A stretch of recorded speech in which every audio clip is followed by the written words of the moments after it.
ये कहानी है उस राजनीति की जो पाकिस्तान अफगानिस्तान तक से आए लोगों को नागरिकता दिलाने की बात करती है, लेकिन भारत के ही एक राज्य में कोरोना काल में जान गंवाने वालों की अस्थियों को गंगा में प्रवाहित होने देने से रोक देती है। जो कोरोना काल में करोड़ों लोगों को कांवड़ यात्रा की इजाजत देने को तैयार हो जाती है, लेकिन दूसरे राज्य के अस्थि कलशों को जाने का रास्ता नहीं देती। जयपुर के शमशान घाट में अस्थियों का अंबार इकट्ठा होता जा रहा है। सीकर में अस्थियां यूं खूंटी पर टंगी हैं, लेकिन इन्हें विसर्जन का मौका नहीं मिल रहा। बाड़मेर में अलग अलग कलश डिब्बों में रखी गई अस्थियों पर अब धूल चढ़ गई। मोक्ष रुका है क्योंकि राजनीति हावी है। कैसे, पहले ये जानते हैं। राजस्थान में सरकार ने कोरोना काल में मृतकों की अस्थियों के विसर्जन के लिए मोक्ष कलश बस सेवा शुरू की।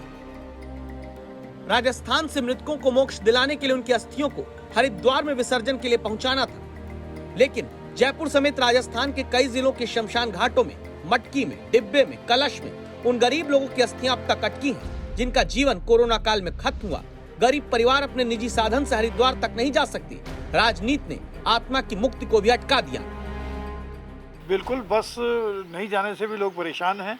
बसें नहीं चल रही तो कोशिश करते हैं कि इस टाइम पर पेट्रोल वगैरह बढ़ रहा है तो महंगाई भी, तो प्राइवेट कार से या टैक्सी से जा नहीं पा रहे हैं लोग, तो बसें बंद हैं कुछ जगह पे, तो और वहाँ हरिद्वार में प्रॉब्लम भी काफ़ी चल रही थी, इसलिए लोग जा नहीं रहे। तो ऐसा हुआ क्यों? क्योंकि राजस्थान सरकार की तरफ से उत्तर प्रदेश परिवहन विभाग को कई चिट्ठियां लिखी गई। दरख्वास्त हुई कि अस्थि विसर्जन के लिए यूपी के रास्ते हरिद्वार जाने दीजिए। दावा है कि अस्थि विसर्जन के लिए बसों को इजाजत का जवाब तक उत्तर प्रदेश से नहीं आया। एक तरफ तो आप राम की बात करते हैं, राम मंदिर की बात करते हैं, और राम के मानने वाले जो लोग हैं वो हरिद्वार में अस्थियां विसर्जन करने जाना चाहते हैं, तो क्या आप उन राम भक्तों को अलाउड नहीं करोगे? तो राजस्थान में भी राम भक्त हैं, पूरे देश में, पूरी दुनिया में राम भक्त हैं, तो आप उनको परमिशन दोगे तो हरिद्वार तक पहुंचेंगे। दावा है कि 2500 से ज्यादा अस्थि कलश राजस्थान में अटके हैं मुक्ति की तलाश में, और यूपी की तरफ से उत्तराखंड, दिल्ली, हरियाणा की बसों को जाने की इजाजत दी गई, लेकिन राजस्थान की अस्थियां अब तक हरिद्वार पहुंचने का रास्ता नहीं पा रही। यूपी सरकार को हाथ जोड़कर थक गए, लिख कर थक गए कि हरिद्वार जाने के लिए हमें इजाज़त दो। हमारी राजस्थान की रोडवेज सरकारी बस सेवा है। आप हरियाणा को, उत्तराखंड को परमिशन देते हो, राजस्थान को परमिशन नहीं देते। परिवहन की समस्या अगर राजस्थान के साथ है, ये मुझे बहुत जानकारी नहीं है इसके बारे में। जिंदा रहते जिनके वोट के लिए घर के द्वार द्वार तक जाते थे, उन्हें मृत्यु के बाद हरिद्वार तक जाने में सियासत हो तो जरूरी है कि दस्तक दी जाए। शरीर से प्राण की मुक्ति तो मिल गई, मगर आत्मा की मुक्ति के लिए ये अस्थियां मुक्ति धाम में रखी हुई हैं।